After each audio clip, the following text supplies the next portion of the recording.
Welcome back, friends. Very chilly day, Friday, getting ready for the Sabbath this evening, so it's busy beehive of activity around the homestead here, and I do have some good news.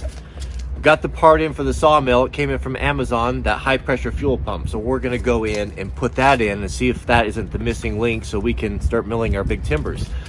Several of you from the last video noticed the trailer showed up. Wanted to give you just a quick tour inside of that. We're kind of all in on the motorsports as being our family hobby for the foreseeable future, and there's several reasons for that. Is that the things that are going on with the lockdowns and the social distancing and the mandated mask wearing and all of that, it's just something that I don't want to participate. It just bothers me on a very deep level that's hard to put into words, and I'm just not going to participate in that. Mrs. W actually had to travel. I'm going to shield the microphone here.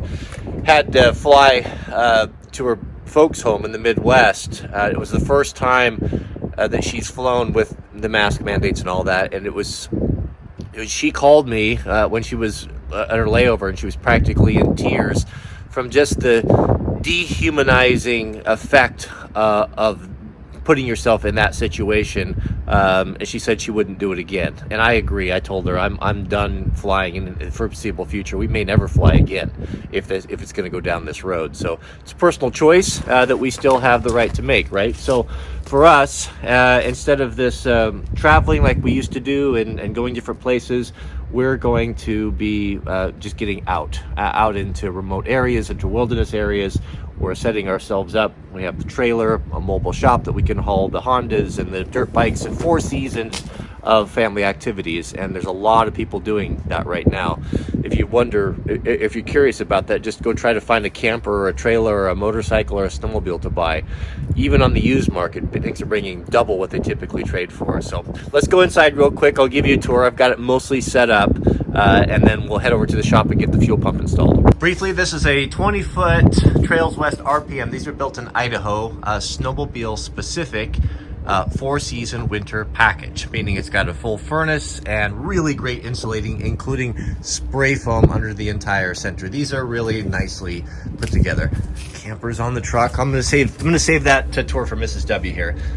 We're just finished up our hitch system here so we can tow safely, but very nice, really nicely set up and beautifully appointed. Electric, I don't know how I feel about that electric tow jack or tongue jack. Propane bottles up here, and of course the snowmobile drawer. Gray, the axles sit underneath, so you have really good clearance and you don't have those humps on the inside. And there's the man door. And then an automated rear door that opens with the switch. So it kind of gives you an idea what it looks like. But the cool stuff is inside. Step that folds up here out of the way with good grippers on it. That's the grippers that they put on for snowmobile tracks to hook up to, but it's really nice when you're coming out of here with snow and ice and boots that you're not gonna slip on there. All right, you ready? The furnace is on, so we'll turn that down here. Okay, let's start at over here. So one of the greatest features of this is it has a furnace, a Dometic furnace, 60,000 BTUs, I think, and it's on a 6-hour timer. So why is that important? Well, everything gets wet when you're snowmobiling, or if you want stuff to dry, you don't want to have to remember to turn it off. You can set this for 2 or 3 hours, and then when it's through its cycle, it's going to be done, and all your gear is going to be warm. So here's the back. So 20 feet. 20-foot box trailer right here set up for snow biking. So if you look at the floor is a marine grade plywood, and then you'll see a whole series of holes in there. Now those holes, those are ducted heat from the furnace, which is up here on the wall, right? And so what the reason for that is when you bring the sleds in, they're all covered with snow, and typically, traditionally, the old snowmobile trailers, you might have a furnace on the top, but it would never heat the floor, and so everything would melt on the floor, and you'd come in and you had an inch of ice on the floor. Not ideal. So this has a drain system and a gutter system that the snow melts off the bikes, runs down through the floor, drains outside, and everything is kept nice and dry in here. Got one man window, or a little egress window over there. And then this is, most people that, so you're kind of going to the one-piece suits. There we go. Sorry about that noisy furnace.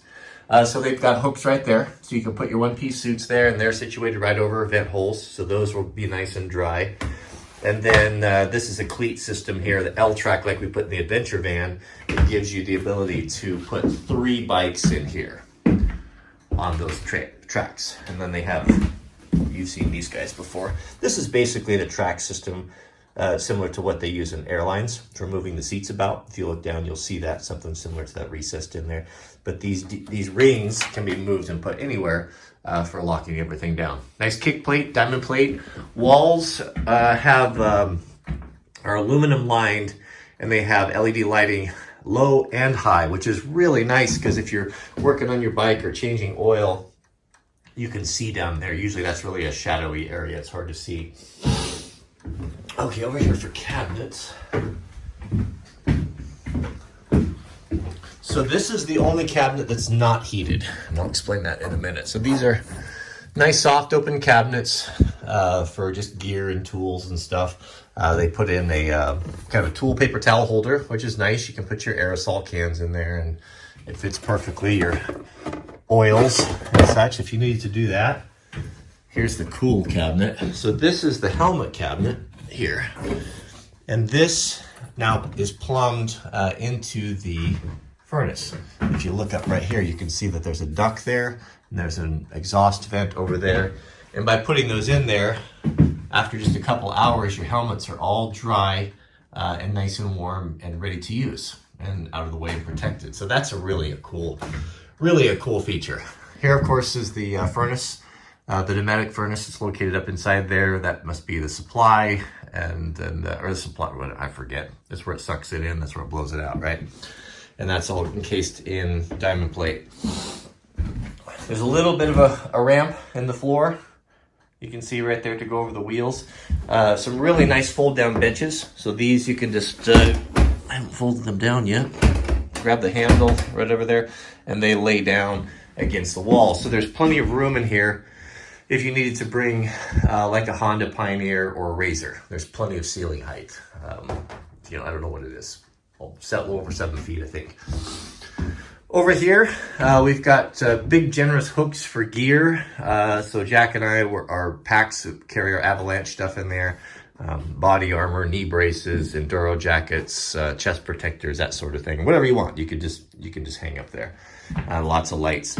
Also, the ducting, you can see the holes is ran underneath every place where there's hooks. So all that stuff is going to be nice and dry for you and not all clammy and gross. Really generous charging ports, which is really nice because there's so many electronics you have to keep track of. And, one of the things on these modern bikes is they don't have, there's no way to start them if the battery goes dead, right? And we're dealing with cold weather and battery. So that's always a concern because the Kickstarters are gone off of these bikes because they're all concerned about weight. So a jump pack for each bike is critical. So, and these things run down all the time. So it's nice to have a dedicated place where those can stay plugged in and we can grab them. And you just know that all your gear's in here. There's so much stuff to keep track of with beacons and radios and survival stuff that you're an hour and you're worrying about, did I bring this? Did I bring that? So having everything in one location makes it very nice. We can undress in here, just leave everything in here. It's going to be dried and not get lost. Bluetooth radio, JVC, just so standard. So that's kind of nice. Picks up, I'm listening to my YouTube videos and podcasts on that when we're working a subwoofer, and for what that's worth, it's kind of cool. A lot of trays up here and lots of plugs. So for here, I just have keeping our radios charged. We had a radio fail that had been charged for 2 days last time Ray and I went and rode, so I'm going to be carrying redundants because that's something you just can't lose. If you got separated up there with no radio, you'd be in trouble. This is a signal flare kit. So I just had to kind of have everything there. If I need it, I could just throw it in the pack, and flashlights and cameras and stuff, and just electrical stuff for our jumper packs and that sort of thing. Goggle dryers. So these are kind of cool. So they've got these deals to hold your straps there. And then our avalanche beacons, all our headlamps, all those things that we're going to need, you know, they're right here drying out and not in the pack getting moldy and gross, right? All of our gloves, you have multiple pair of gloves, so they hang here. And then this is ducted heat. So hot air is coming out of there and going up and drying out all those goggles and hats and gloves and such, right? Down here, the boot dryers. So these tubes, again, these are ducted as well, so you can put your boots on here, hats, balaclavas, whatever you want. It's going to be nice and dry and ready for the next day ride. Over here, fire extinguisher and tie down straps, a place for them so they're not all getting tangled up in there. Down here we have, I had them put in two great big 6-volt deep cycled batteries. So the furnace can run independent of the camper or the truck for extended period of time, you know, for lights in the furnace. Under here is a spare tire. Should pump that out. See down there, nothing really exciting. But very nicely made, nice finishes, lightweight. There's even a mirror and a cup holder for your favorite beverages. But I guess that's it. Yeah, it's the 20 foot Trails West RPM Chris, some famous snowmobiler signature edition, whatever. But it really shows that whoever designed this was someone that actually participates, you know, is involved in winter sports and gets it. Very excellent package, pretty reasonably priced. These things are, we were really lucky to get one. I called every trailer dealer in the whole West, and everyone just laughed at me. People were saying, oh yeah, we're 3 months out, we're 8 months out. You know, these trailers, we can't even get them on our lot. They're all sold before we even get them. One came up in Utah, and I was able to get it, so I feel very lucky at that. I mean, you could basically buy a new trailer right now and probably sell it for more than you paid for it, just because of the scarcity of it all, not to mention snowmobiles and bikes and all that stuff. So this is going to be nice. This is kind of be our portable shop, and we'll have everything in here. We're going to be doing a Moab trip, so we won't take snow bikes obviously down there, but we'll take one of the Pioneers and the dirt bikes and all sorts of things. We have places we want to see, and I guess we'll just be bringing you along on some of those. We're going to do a tour of the West and some of the more obscure things. Mrs. W's never been up to Hell's Canyon, the old place where I used to elk hunt with my granddad. We got a whole big adventure planned around there, and we'll go take the camper and the truck up there and show you that stuff. It's beautiful. Beautiful country. Most people don't realize that Hell's Canyon up in the northeast corner of Oregon, right where Oregon, Washington, and Idaho are all come together, is an incredibly deep canyon. It's actually deeper than the Grand Canyon. It's just, it's huge. Absolutely huge. So thanks for watching. May God bless you guys. Keep us in your prayers. Next up, we'll get the fuel pump going. See if I can talk Mrs. W into giving you a camper tour. She's kind of excited about that. She's dreaming about how she's going to set that up. And we'll see where that takes us. But thanks for watching. May God bless you guys. Keep us in your prayers, and we'll see you on the next video.